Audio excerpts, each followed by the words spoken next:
Hello everyone, আসসালামু আলাইকুম। আশা করি সবাই ভালো আছেন। অনেক দিন আগে বলেছিলাম মিমি আপুর হেয়ার হেনাটা আমি হাতে দিয়ে আপনাদেরকে রিভিউ দিব। তো আজকে ওইটার জন্যই ভিডিওটা করা। আমি এখানে 2 চামচের মতো হেয়ার হেনা নিয়ে নিয়েছি। দেন একটা বড় লেবুর পুরোটাই নিয়েছি রস। আর আমি এখানে চা পাতার লিকার নিয়ে নিয়েছি। যেটুকু আপনাদের লাগে অতটুকু পরিমাণে নেবেন। আপনার পেস্টটা কীরকম রাখবেন ওইটার উপর নির্ভর করে। এখানে আমি দিয়ে দিয়েছি 1 চামচের মতো চিনি।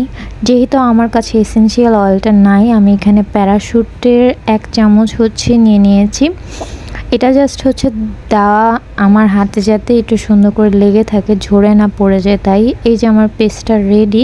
তো আমি ফার্স্ট স্টেপ অ্যাপ্লাই করব। দেখেন আমার হাতে কিন্তু কোনো রকম মেহেদি দেওয়া নাই, জাস্ট ওই যে মেহেদি একটু ভরেছিল আঙুলে, ওইটার একটা কালার এসে পড়েছে সাথে সাথে। এটা আমার ফার্স্ট স্টেপ দেওয়া শেষ। তো এটার কালার আসার পরে আমি ভেবেছিলাম যে এতটুকু পরিমাণে কালার আসবে।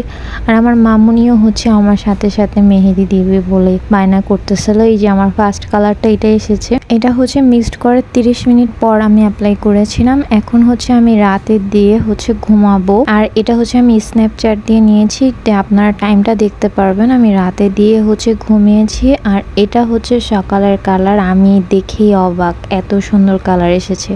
দেন থার্ড বার আমি দিয়ে নিলাম। আর থার্ড বারের কালারটা আরও জোস আসছে, মানে এটা আমি কল্পনাও করিনি যে এত সুন্দর কালার আসবে এইভাবে। এই তো এটা ফাইনাল ফিনিশিং। আমি ভাবছিলাম হাতটা খালি রাখলে কিরকম হয়, তারপর আলতু ফালতু করে একটু মেহেদি দিয়ে নিলাম। দেন এই যে আমার মামুনিটাও সাথে দিয়েছে। আর আপনারা এই ফাইনাল লুকটা দেখেন, আমার মেহেদির কালার কি আসছে। আপনারা কিন্তু ডিজাইনের কালার দেখবেন না, আঙুলের কালার দেখবেন। কালারটা কিরকম এসেছে সবাই বলবেন। আজকে এই পর্যন্ত। আল্লাহ হাফেজ, ভালো থাকবেন।